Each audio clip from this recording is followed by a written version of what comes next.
Okay, patrons, we are going live, I think.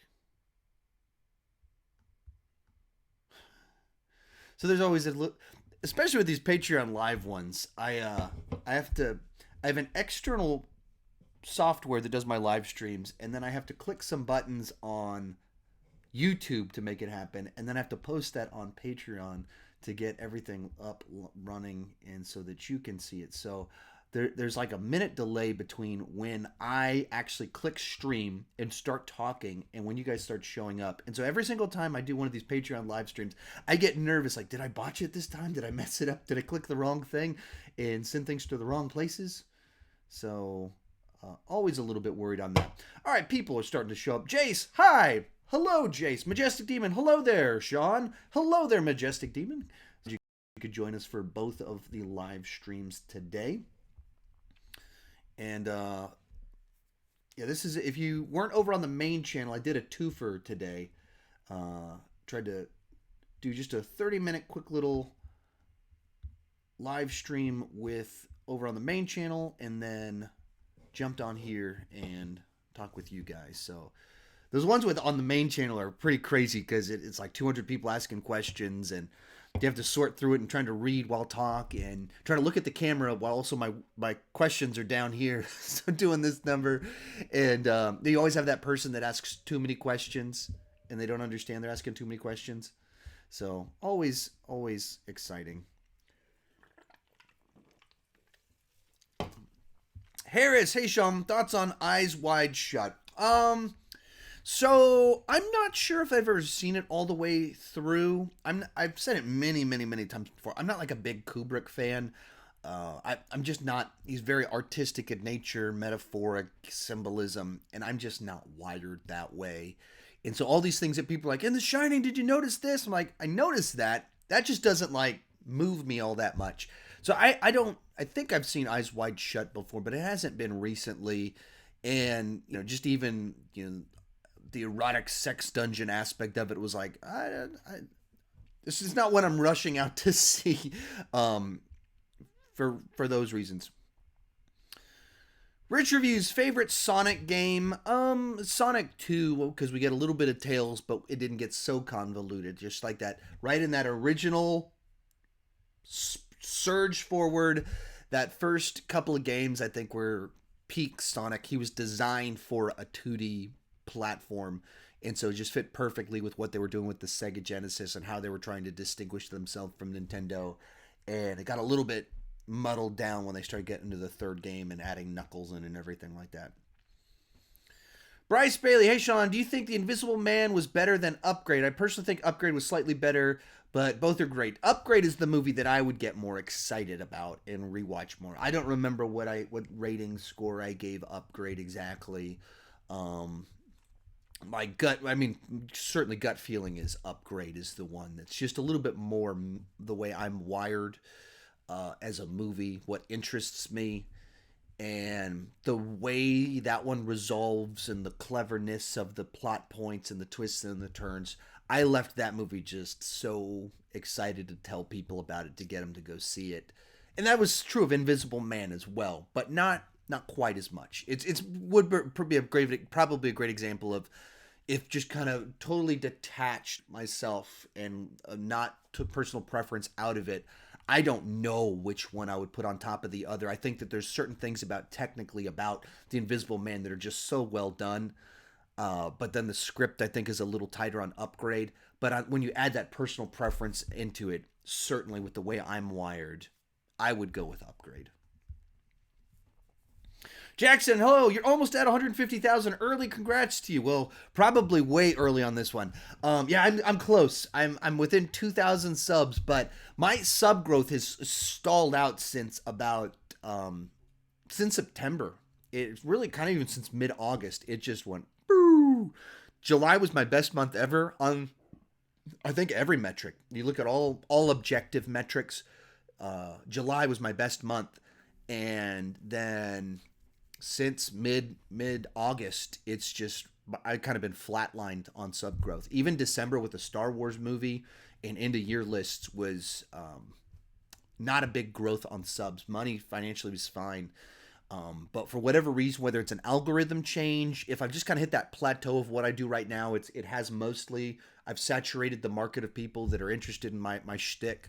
If it just means maybe there's a little bit of I need to refresh things a little bit, put a little bit of spark back into it to excite my fans again. I'm not quite sure. Actually, I was just talking about that with my coach. I've got a coach guy that I meet up with where we coach each other, actually, kind of. I'm coaching him on social media and helping him develop some content, and then he's just coaching me with business stuff.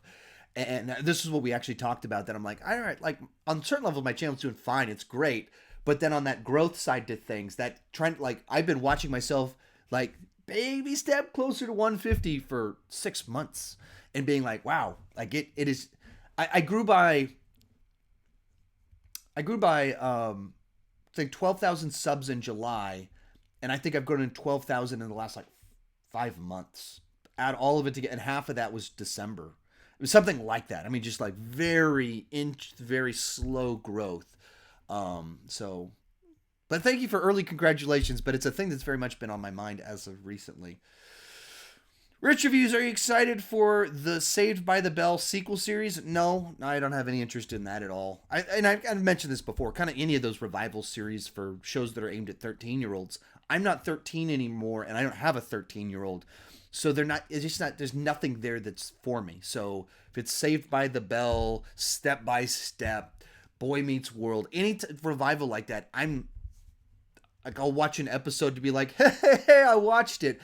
But I just do not have any, I don't care at all. I'm not cynical towards them. I'm not excited about them. I just don't care because it's not for me. Oh, we got lots of questions. So many questions. Wow, holy wow.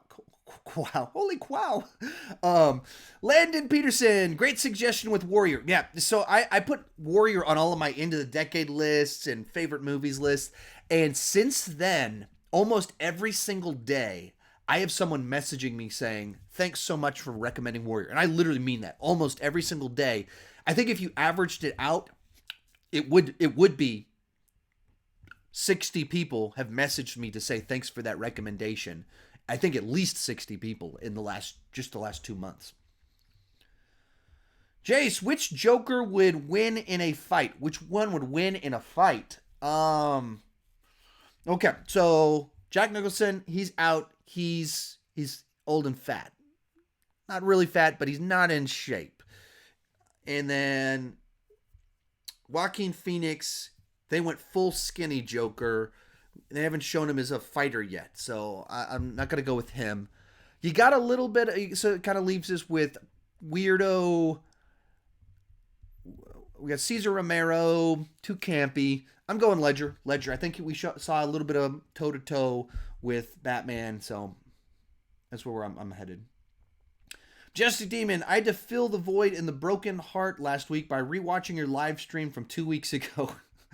Well, there's no shortage of Sean Chandler out there in live streams and stuff. So even if I miss a week, there's places to find me out there. David Patterson, I watched I Am Not Okay With This on Netflix. It was pretty good. It reminds me of Stranger Things and Carrie. Yeah, I didn't know anything about it. I haven't seen a trailer or anything. And so at first I was like, okay, I don't know what that is. I'm not interested. And then I saw some of the thumbnails for people's reviews. I was like, wait, what is this show? And then started thinking maybe I should check it out. But I really don't have time right now to check anything out because I just have so many things that I'm trying to watch, rewatch, and in preparation for all the big things coming out over the next little bit and some bigger projects I'm working on.